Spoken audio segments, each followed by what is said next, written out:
Ethan always believed that stability was the foundation of love. For 4 years, he and Daniel had built a life that looked solid from the outside: shared meals, quiet Sunday mornings, and promises whispered in the dim glow of their apartment. But lately, those once steady routines felt like artifacts from another time, preserved but no longer alive. Daniel's job absorbed most of his energy, and Ethan often found himself talking to a closed bedroom door rather than the man he loved. On most mornings, Ethan left for work before Daniel even stirred. He would pause beside the bed, watching Daniel sleep with the same softness he had loved so deeply years ago. Yet, a strange ache clung to him, an ache born from conversations cut short, affection reduced to hurried gestures, and the growing silence between them. He wasn't angry, just lonely in a way he couldn't easily articulate. The office, at least, offered distraction. It buzzed with voices, ringing phones, and flashes of activity. Ethan worked in the communications department, surrounded by stacks of reports and glowing screens. It was predictable, but predictable felt safe. Still, he often moved through the day with a lingering sense that something essential in his life had started to drift. Everything changed on a hectic Thursday morning. Ethan arrived late, juggling his laptop, coffee, and a folder of documents he was supposed to review an hour earlier. In his rush to swipe his access card, the belt loop on his pants snagged on the corner of his bag and tore. The fabric tugged downward slightly, just enough to be embarrassing but not enough for him to fix discreetly. Before he could retreat to the restroom, a calm voice spoke behind him. "Hold on, you're about to lose half your outfit." Ethan spun around and met Liam for the first time. Liam, a newly transferred staff member from another branch, stood there with an easy posture and observant eyes. Without making Ethan uncomfortable, he gently lifted the torn belt loop and helped straighten the fabric so Ethan wouldn't stumble, or draw attention. There was no flirtation, no lingering touch, just a simple act of kindness offered without hesitation. "You're all set," Liam said with a quiet smile. "You walked in like you were carrying an entire office on your shoulders." Ethan managed a breathy laugh, surprised by how relieved he felt. "Feels like that most days." "Thanks, I would have looked ridiculous walking into the meeting like that." "No problem. Happens to everyone," Liam replied before stepping aside, letting Ethan pass through the doorway first. The interaction lasted barely 30 seconds, yet it planted an unexpected warmth in Ethan's chest. Kindness from a stranger had a way of lighting corners of the heart that had been dim for far too long. Throughout the morning, Ethan tried to push the exchange out of his mind, focusing instead on deadlines and deliverables. But each time he glanced across the office, he caught glimpses of Liam settling into his new workstation, greeting people politely, blending into the routine with surprising ease. Ethan wasn't drawn to him romantically, not yet. What caught his attention was the effortless way Liam paid attention to others, something Ethan desperately missed at home. By late afternoon, Ethan felt the week's exhaustion settling into his bones. He returned home hoping for a quiet moment with Daniel, maybe even a conversation that didn't revolve around work or obligations. Instead, he found Daniel asleep on the couch, still dressed in his office clothes, exhausted beyond recognition. A half-finished dinner sat on the table, untouched. Ethan sat beside him, brushing a stray curl from Daniel's forehead, and whispered his name, but Daniel didn't stir. He stared at the muted television, realizing how much of their life now existed in moments like this, unfinished, unspoken, unnoticed. Later that night, while preparing for bed, Ethan thought back to the moment with Liam. Not because it was thrilling or intimate, but because someone, even briefly, had paused their world long enough to notice his. It felt like a reminder of a version of himself he feared he was losing. As he lay beside Daniel, listening to the hum of the city outside their window, Ethan closed his eyes with a sense of quiet confusion. The day had been ordinary in every way except for one fleeting encounter he couldn't quite shake, and as sleep finally drew him in, a subtle question whispered through his mind, one he wasn't prepared to answer yet. Why did such a small moment feel so significant? The answer, though still hidden, had already begun to change everything. In the days that followed, silence became Ethan's constant companion. He spoke when necessary, smiled when expected, but inside, something had fractured. The guilt lingered, not because of what happened, but because of what almost did. The memory of Malik's words replayed endlessly, weaving itself into every quiet moment he shared with Ryan. Ryan, ever perceptive, began to notice the change. At first, he brushed it off as exhaustion, but the distance between them was growing, subtle, but steady. Conversations felt rehearsed, their laughter delayed, their mornings heavier with unspoken questions. Ethan tried to bridge it with small gestures, making coffee first, texting during lunch, but sincerity can't be forced when the heart is divided. One evening, as the sun sank behind the skyline, Ethan sat at his desk staring at a blank sketchpad. His pencil hovered, but no design came. Instead, words spilled from him, raw and unfiltered. I met someone who made me feel seen again. I didn't cross the line, but maybe I wanted to. Maybe that's worse. He closed the journal quickly, ashamed of the confession even in ink. When Ryan entered the room, Ethan's heart stumbled. "You're quiet these days," Ryan said, leaning against the doorway. His tone wasn't accusatory, just weary. "Did something happen while I was gone?" Ethan forced a smile. "No, just work. Deadlines." Ryan studied him for a moment, then nodded. "You know you can tell me anything, right?" "I know," Ethan whispered. But the words sat like stones in his throat. That night, sleep refused to come. Ethan lay awake, listening to the soft rhythm of Ryan's breathing. He realized honesty had become a luxury he no longer felt worthy of. By morning, the weight of it was unbearable.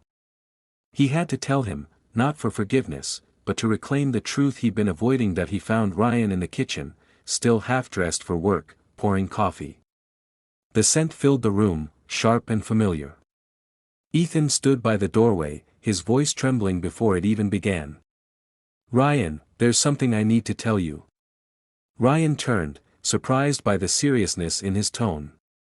"What's wrong?" Ethan exhaled slowly, his chest tightening.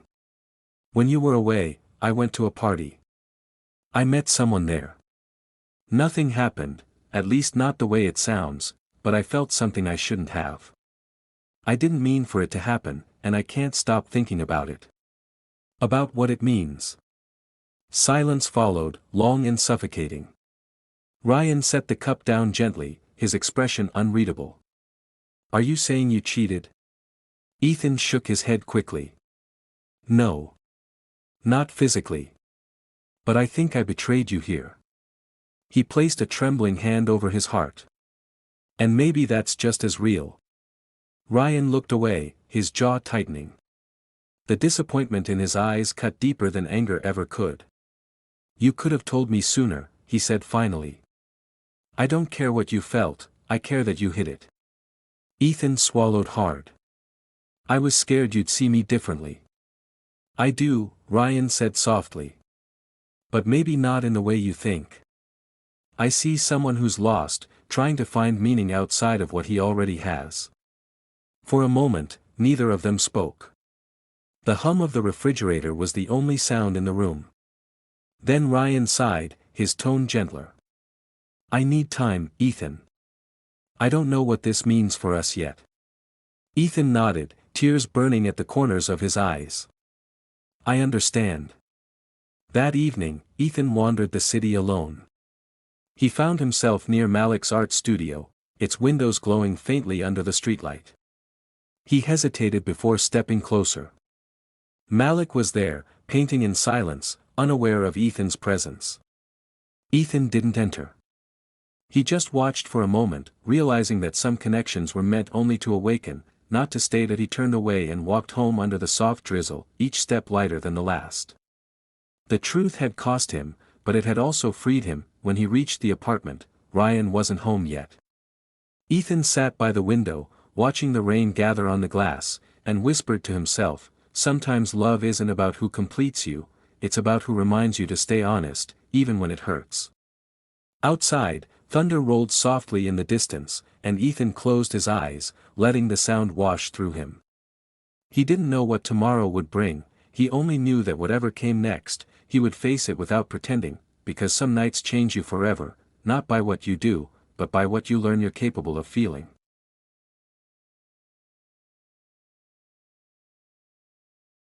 The next morning, the sun broke through the thin curtains, scattering light across the wooden floorboards. I woke up to the sound of laughter outside. Ryan and Noah were already up, joking as they packed snacks for the hike. For a moment, I thought about pretending to be asleep, but curiosity won. I joined them, still half dreaming of the night before, the firelight, Liam's quiet question, and the look in his eyes that refused to fade. Liam stood by the porch railing, sipping coffee. He looked peaceful, like someone who'd made peace with the world, or was trying to. When he noticed me, he smiled softly. "Sleep well?" "Not really," I admitted. "Too much thinking?" "Yeah," he said, glancing toward the forest. "Me too." The group decided to hike the ridge behind the cabin. The trail wound through tall pines and damp earth. Ryan led the way, pointing out landmarks from a map he barely glanced at. Emily followed close behind, occasionally snapping pictures for social media. Noah filled the silence with jokes.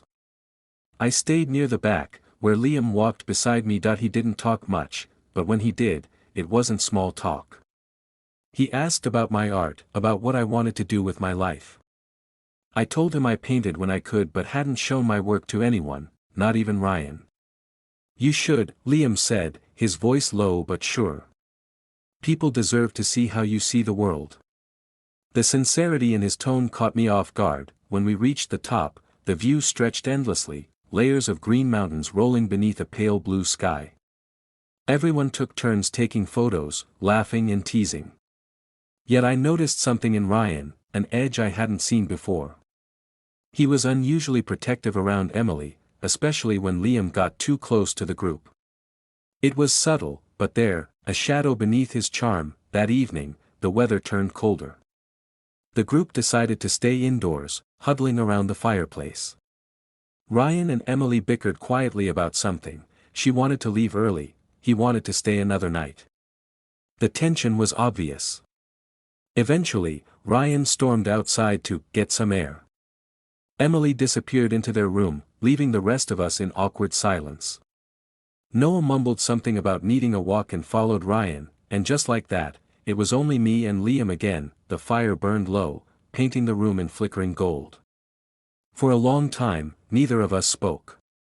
I stared into the flames, trying to read them, trying not to think about the way my heart sped up in his presence. Then Liam said quietly, "You ever feel like you're living someone else's life?" I turned toward him. "What do you mean?" He exhaled slowly. "Like, you're doing what everyone expects, but none of it feels like you." His words sank deep. "Yeah. I feel that all the time." He nodded, his gaze fixed on the fire. "I've spent so long pretending. Smiling when I didn't want to, saying things I didn't mean. Sometimes I wonder what it would be like to just stop pretending." The room felt smaller suddenly, the air heavier. I could feel his words pulling something loose inside me, something I'd locked away for years. "What would you do," I asked softly, "if you didn't have to pretend?" He looked at me then. Really looked. His expression was steady but vulnerable. "Maybe I'd start by telling the truth. That sometimes, the people who make us feel most alive are the ones we're not supposed to feel anything for." My breath caught. The fire cracked sharply, the sound echoing in the silence that followed. I didn't know what to say.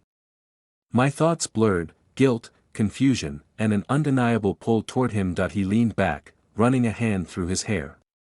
"I shouldn't have said that." I shook my head. "No. It's okay." But it wasn't okay. It was dangerous, because I felt it too. The night drew on, stretching longer than it should have. Eventually, he stood and walked toward the door. "I need some air," he murmured. I followed him without thinking. Outside, the forest was quiet, the air cold and sharp. The moonlight spilled across the clearing. We stood there for a long time, just breathing. Then, in the stillness, he said, "Ethan, there's something about you. Something that makes me feel seen." I didn't answer. I couldn't. My heart was pounding too fast. When I finally looked up, his expression was full of hesitation and something else, honesty, but before I could find the courage to respond, a voice cut through the night. Liam? Ethan?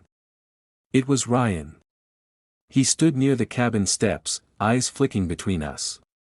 Confusion twisted into suspicion. He didn't say anything more, but the silence said enough. Liam stepped back immediately, his jaw tightening. I froze, guilt flooding through me even though nothing had happened, nothing, except everything unspoken. Ryan's gaze lingered, cold and sharp, before he turned away and slammed the door behind him. The moment shattered like glass. The fire inside me dimmed, replaced by the heavy weight of realization. Something had been crossed, not in action, but in meaning. And I knew, as I stood there under the moonlight, that nothing between us, or between me and my brother, would ever be the same again.